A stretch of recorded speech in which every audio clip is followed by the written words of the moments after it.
Let start with ఇప్పుడు అందరికీ తెలిసిందే విటమిన్ B1 థైమిన్. ఇది మోర్ ఏంటంటే అంటే ఆర్థోపెడిక్స్ బోన్స్ పాయింట్ ఆఫ్ వ్యూలో దీని ఇంపార్టెన్స్ కొంచెం తక్కువ ఉన్నా, బట్ ఈ థైమిన్ అనేది మెయిన్లీ న్యూరాలజీ అంటే బ్రెయిన్ అండ్ నర్వ్స్ కి ఎక్కువ కావాలి అని చెప్పి ఒక జనరల్ పబ్లిక్ కూడా తెలుసు. What about this vitamin B1? B1 అంటే థైమిన్ అనేది హార్ట్ కి బ్రెయిన్ కి ఈ రెండిటికి చాలా important. Dry berry berry wet berry berry అంటాం. So it's related to heart or brain అన్నట్టు. సో ఇది మామూలుగా B1 డెఫిషియన్సీ అనేది ఎక్కువగా చూసేది ఆల్కహాలిక్స్ లో, అంటే మద్యపానం చేసేవాళ్ళు. దాంతో పాటు ఇప్పుడు ఏదైనా హెల్త్ ప్రాబ్లం వల్ల రిపీటెడ్ వామిటింగ్స్ అవుతున్నాయి అనుకోండి, వాళ్ళకి సరైన అబ్జార్ప్షన్ లేదు, తినలేకపోతున్నారు, ప్రెగ్నెన్సీలో బాగా వాంతులు అవుతున్నాయి అనుకోండి, వాళ్ళల్లో కూడా మనం B1 డెఫిషియన్సీ ఎక్కువగా చూస్తాం. జనరల్ పాపులేషన్ లో చూడడం తక్కువ గానీ ఇట్లాంటి వాళ్ళలో చూడడం అనేది కామన్. సో ఈ B1 డెఫిషియన్సీ వల్ల వచ్చేది ఏంటి అంటే మోస్ట్లీ న్యూరోపతి అంటాం. బలహీనత అంటే ఇప్పుడు డ్రింక్ చేసే వాళ్ళు వచ్చారు, సడన్ గా తూలుతున్నారు, నడవలేకపోతున్నాను అంటే మేము ఫస్ట్ సస్పెక్ట్ చేసేది B1. అందుకే ఒక రెగ్యులర్ గా డ్రింక్ చేసే వాళ్ళు హాస్పిటల్ కి వచ్చారు అంటే న్యూరాలజిస్ట్ గా నేను ఫస్ట్ ఇచ్చేది B1 ఇవ్వకుండా గ్లూకోజ్ ఇవ్వటానికి లేదు. అంటే మనం డెక్స్ట్రోస్ ఇచ్చి B1 ఇచ్చామంటే డ్యామేజ్ జరిగింది. ఫస్ట్ B1 ఇచ్చి తర్వాత DNS కానీ ఫ్లూయిడ్స్ కానీ స్టార్ట్ చేయాలి. రెడ్ టానిక్ లాగా ఇంజెక్షన్ అందరూ బాటిల్లో ఎర్ర బాటిల్ తెలంలో కలుతారు. ఫస్ట్ అది వెళ్ళాలి. డ్రింక్ చేసి వచ్చారు అంటే B1 వెళ్లాల్సిందే. B1 వెళ్లకుండా మనం ఇచ్చాము అంటే బ్రెయిన్ కూడా డ్యామేజ్ అవుద్ది. ఏది ఇచ్చినా సరే పని చేయదు. మనం ఎక్కువ డ్యామేజ్ చేసిన అవుతాం. సో దానివల్ల న్యూరోపతి ప్లస్ బ్రెయిన్ లో ఎన్కెఫలోపతి అంటే మనకి పిచ్చి పిచ్చిగా మాట్లాడడం, కన్ఫ్యూజ్ అయిపోవడము, జ్ఞాపక శక్తి తగ్గిపోవడము, చూపులో తేడా, నడకలో తేడా ఇవన్నీ రావచ్చు. మనం టైం కి ట్రీట్ చేయలేదు అంటే ఎప్పటికీ మిగిలిపోతాడు ఆ పర్సన్. మనం హాస్పిటల్ కి వచ్చినప్పుడు సరిగ్గా హ్యాండిల్ చేయలేదు, B1 ఇవ్వలేదు అంటే ఎప్పటికీ అట్లా మిగిలిపోవచ్చు. సో అది డాక్టర్ వైపు నుంచి చాలా తప్పు. Very very important. We should not miss it అన్నట్టు. సో మీరు సజెస్ట్ చేసేది ఏంటి? ఈ B1 అనేది మెయిన్లీ మనకు ఫుడ్ నుంచి వస్తుందా లేదంటే సప్లిమెంట్స్ రూపంలో తీసుకోవాలా? అసలు మామూలుగా B1 గురించి మనకు వస్తుంది. ఫుడ్ నుంచి మనం తీసుకునే డైట్ లో చాలా వరకు వచ్చింది.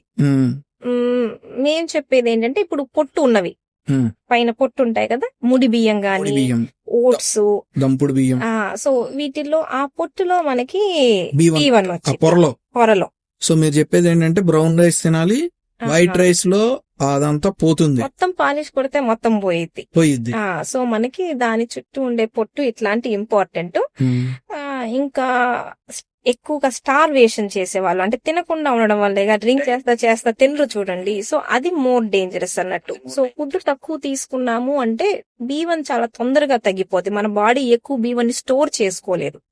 సో చాలా తొందరగా డెఫిషియన్సీలోకి వెళ్ళిపోతాం.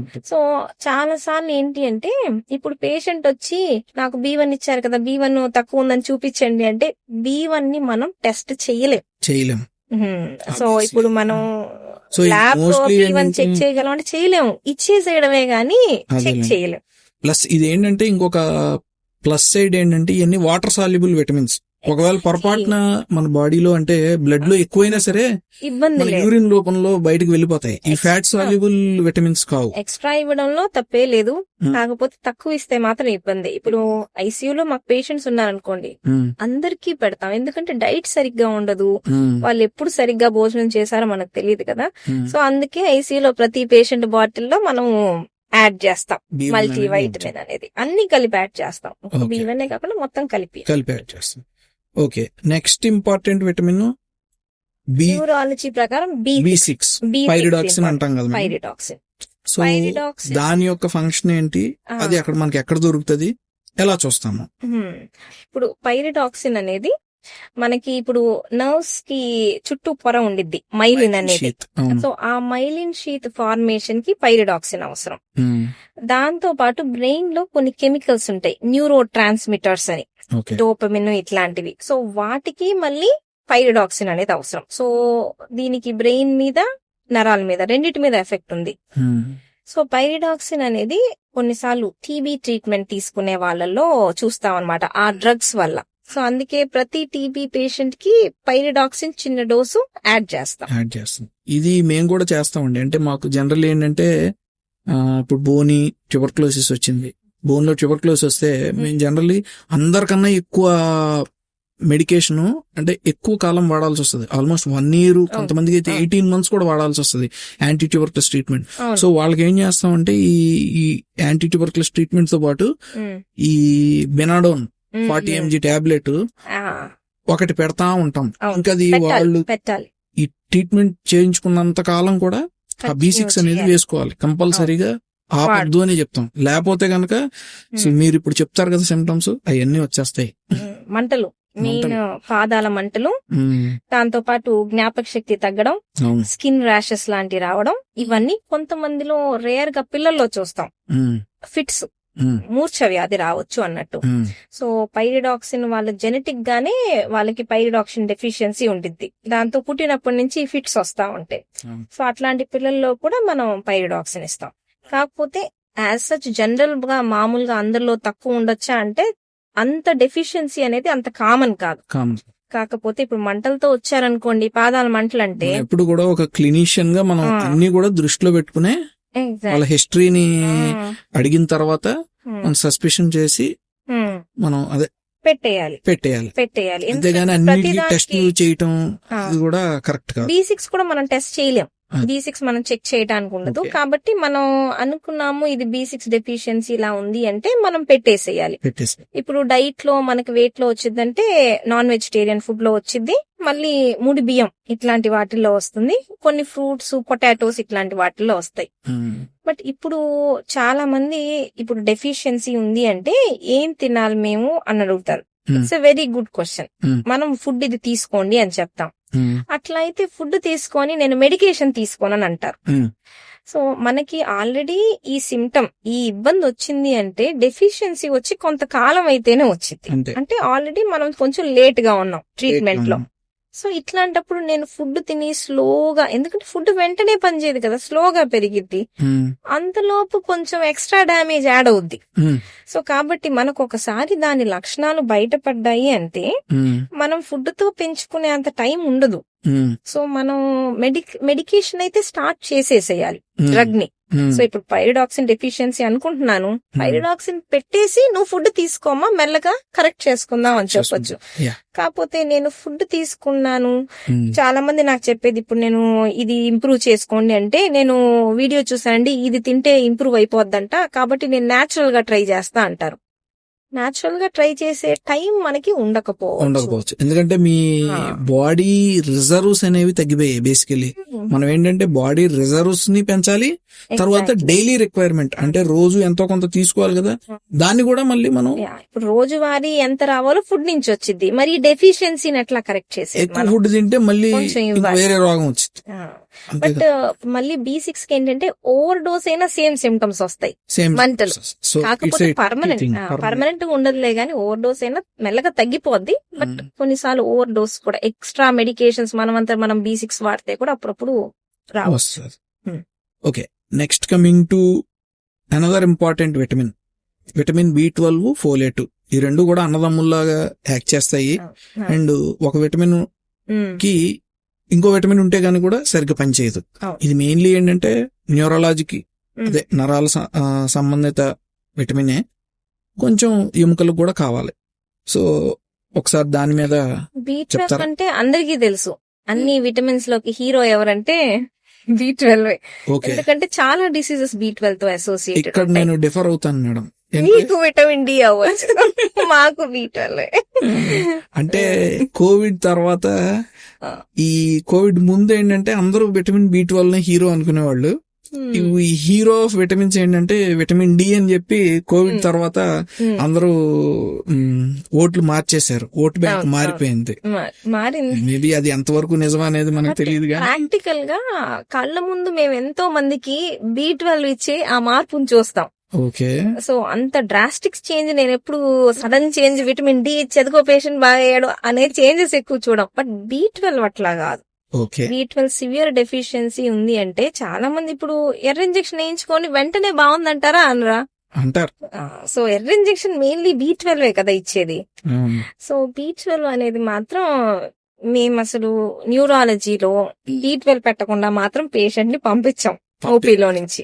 ఓకే, సో మోస్ట్ ఇంపార్టెంట్ మాకు.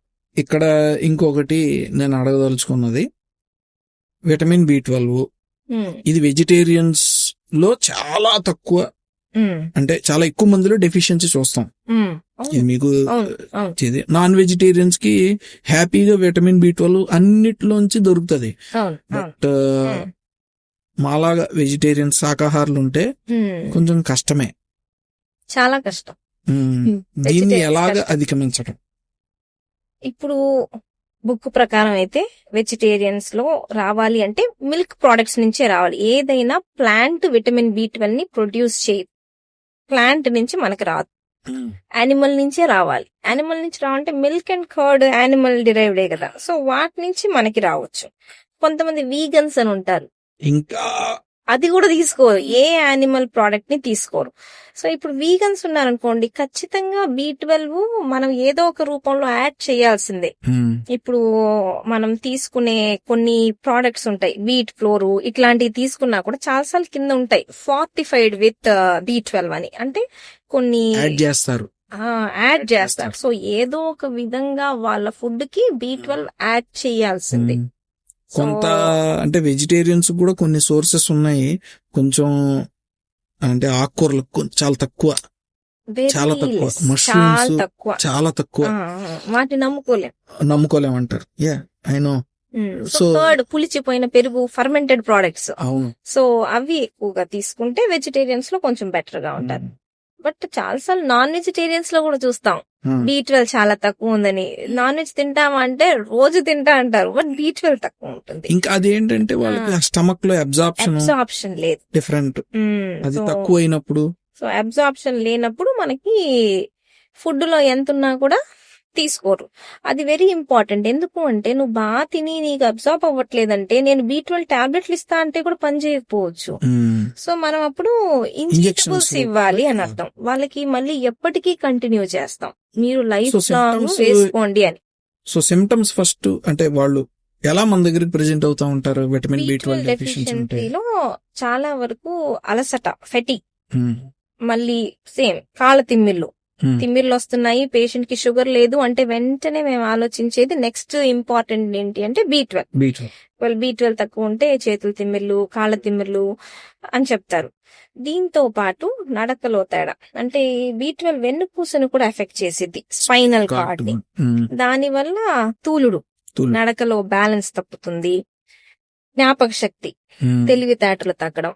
సివియర్ B12 డెఫిషియన్సీలో మ్యాడ్నెస్ అంట, మెగలోబ్లాస్టిక్ మ్యాడ్నెస్, అంటే అసలు వాళ్ళకి మొత్తం మర్చిపోతారు, కొన్నిసార్లు ప్రాణాల మీద కూడా రావచ్చు అన్నట్టు. సివియర్ B12 డెఫిషియన్సీ చాలా కాలం ఉంటాయి. ఈ మధ్య కాలంలో అంత సివియర్ ఎవరు రావట్లేదు, ఎందుకంటే అందరు తెలుసుకొని తీసుకుంటారు కాబట్టి. బట్ సివియర్ డెఫిషియన్సీస్ అట్లా కూడా రావచ్చు. ఏదైనా ఒక కణం రెండుగా చిట్లాలి అంటే B12 కావాలి, ఫోలిక్ యాసిడ్ కావాలి. సో మన బాడీలో రిపేర్ జరగాలి, రీజనరేషన్ జరగాలి, ఇంక్లూడింగ్ ఇంటెస్టైన్. ఎక్కడెక్కడ ఫాస్ట్ గా డివైడ్ అయ్యే సెల్స్ ఉన్నాయి అంటే అది nervous system, gastro intestinal system. So fast గా ఎక్కడ ఉంది అని అంటే అక్కడ B12 ఉండాల్సిందే. ఒకటి లేకుండా మళ్ళీ ఇంకోటి ఇవ్వకూడదు, రెండు కలిపిస్తే బెటర్. సో అందరికి చెక్ చేసుకొని ఇవ్వాలా అంటే చాలా మంది వరీ అవుతుంటారు, అయ్యో B12 గ్రేటర్ దాన్ 2000 వచ్చింది అని. నువ్వు B12 డెఫిషియన్సీతో హాస్పిటల్ కి వచ్చారనుకోండి, నేను ఇప్పుడు ఇంజెక్షన్ ఇస్తాను, కోర్స్ అరౌండ్ 1 month చెప్తాను కోర్స్ వాడండి అని.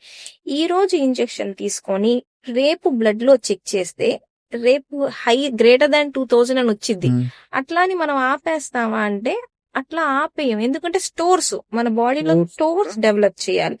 సో చాలా మంది ఇంజెక్షన్ మీద ఉండి బ్లడ్ ఇస్తారు B12 కి, మాది ఎక్కువ వచ్చిందండి ఓవర్ డోస్ అవుతుంది అని. అది కూడా కరెక్ట్ కాదు. సో బ్లడ్ వాల్యూ అనేది మన బాడీ రిసోర్సెస్ కి ఒక డైరెక్ట్ ట్రాన్స్లేషన్ చూపించేది కాదు అనే కదా మీరు చెప్పారు. అంటే అప్పుడప్పుడు కొంచెం నార్మల్ కి దగ్గరలో ఉంది అన్నా కూడా సిమ్టమ్స్ చెప్తుంటే మనం ఇచ్చేస్తాం B12, ఇది లో చూపించట్లేదు కదా అని మనం వెయిట్ చేయం. బాడీ రిజర్వ్స్ మీద మనం డిసిషన్ అనేది తీసుకోవాలి. ద సేమ్ థింగ్ ఇక్కడ బోన్స్ కి కూడా నేను ఒక 2 పాయింట్స్ యాడ్ చేయాలి మేడం. ఎందుకంటే విటమిన్ B12, ఫోలేట్ కనుక తక్కువ ఉంటే వాళ్ళకి మేము చెక్ చేస్తే తక్కువ ఉన్నాయనుకోండి, హోమోసిస్టిన్ లెవెల్స్ ఎక్కువ ఉంటాయి. హోమోసిస్టిన్ లెవెల్స్ ఎక్కువ ఉంటే బోన్స్ కి బ్యాడ్. ఎందుకంటే ఆ హోమోసిస్టిన్ అనే లెవెల్స్ ఎక్కువ ఉంటే మనకి ఆ బోన్ లో ఎముక్కి మధ్యలో ఒక రకంగా ఫైబ్రస్ టిష్యూ కొల్లాజన్ అనేది ఫామ్ అవుతుంది కదా, అదే ఆ స్టికీ సబ్స్టెన్స్ అన్నమాట. అది సరిగ్గా ఉండదు. అది సరిగ్గా ఉండకపోతే మనకేంటంటే బోన్స్ లో ఆస్టియోపోరోసిస్ అంటే ఎముకల బలహీనత వస్తుంది అండ్ ఎముకలు ఇరగటం జరుగుతుంది. అండ్ మీరు ఇందాక అన్నట్టు టర్న్ ఓవర్ ఎప్పుడైతే ఎక్కువ ఉంటుందో, అంటే మోస్ట్లీ మేము ఎముకలు గానీ అతికించి సర్జరీస్ అన్ని చేస్తాం కదా, అప్పుడు టర్న్ ఓవర్ ఎక్కువ ఉంటది బాడీలో. అలాంటప్పుడు విటమిన్ B12, ఫోలేట్ కూడా చాలా ఇంపార్టెంట్. అండ్ ఎప్పుడన్నా surgeries, knee replacement, hip replacement, అసలు ఏ సర్జరీ అయినా సరే రికవరీ అవ్వాలి అని అంటే ఆ కొలాజన్ టిష్యూ అనేది ఫామ్ అవ్వాలి. సో అలాంటి టైంలో విటమిన్ B12, ఫోలేట్ ఐదర్ అది సప్లిమెంట్స్ రూపంలో అవ్వచ్చు, అంటే ఒకవేళ ప్యూర్ వెజిటేరియన్స్ అంటే సప్లిమెంట్స్ ఇస్తాము. సో ఒకవేళ నాన్ వెజ్ తింటున్నాం అని అనుకోండి, ఇక్కడ పచ్చిమేమి ఏమి చెయ్యకూడదు అని స్పెసిఫికల్లీ చెప్పేది ఎందుకు అని అంటే ఇలాంటి పోషక తత్వాలని మనం నాన్ వెజిటేరియన్ సోర్సెస్ నుంచి కూడా బాగా తీసుకోవచ్చు. సో అది అక్కడ ఏంటంటే బోన్స్ రిలేటెడ్ ఒక క్యాచీ పాయింట్ అన్నమాట. అంటే మన బాడీలో ఏదైనా రిపేర్ అవ్వాలి అంటే మనకి విటమిన్స్ బాగుంటేనే రిపేర్ అవుతుంది, లేకపోతే అవ్వదు. సో ఇప్పుడు B12 అందరికి చెక్ చేయాలా అంటే నాట్ కంపల్సరీ అయితే కాదు. కాకపోతే మనకి ఏంటి అంటే కొన్నిసార్లు ఎంతకాలం ట్రీట్మెంట్ ఇవ్వాలి అనే దాని మీద డెసిషన్ మీద ఆధారపడి ఉండిద్ది. ఎందుకంటే మనం ఇచ్చాము ట్రీట్మెంట్, కొన్ని రోజులకి మళ్ళీ సిమ్టమ్స్ వస్తున్నాయంటే మళ్ళీ చెక్ చేసుకుంటాం, ఎందుకు తగ్గుతుంది, వీళ్ళకి లైఫ్ లాంగ్ ఇంజెక్షన్స్ అవసరమా, అట్లాంటి కొన్ని సిచ్యువేషన్స్ లో B12 అయితే చెక్ చేసుకోవాలి. లేకపోతే ఇప్పుడు నరాల పేషెంట్స్ అందరికి మెడిసిన్ ఇచ్చినప్పుడు ఓన్లీ B12 అని ఇవ్వం, చెక్ చేసి ఇదిగో ఇది తక్కువ ఉంది ఇది అని ఇవ్వం. ఇప్పుడు న్యూరాలజీవి చాలా టాబ్లెట్స్ తీసుకుంటే B1, B6, B12, folic acid, lipoic acid ఇట్లా కాంబినేషన్ ఉంటాయి.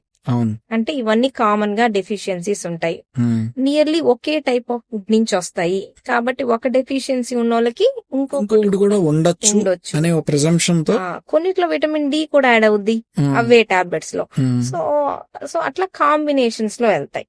సో మనం టెస్ట్ చేసుకొని ఇది తక్కువ ఉంది, ఇది ఇచ్చా, ఇది తక్కువ, ఇది ఇచ్చా అనేది ఉండదు. అట్లా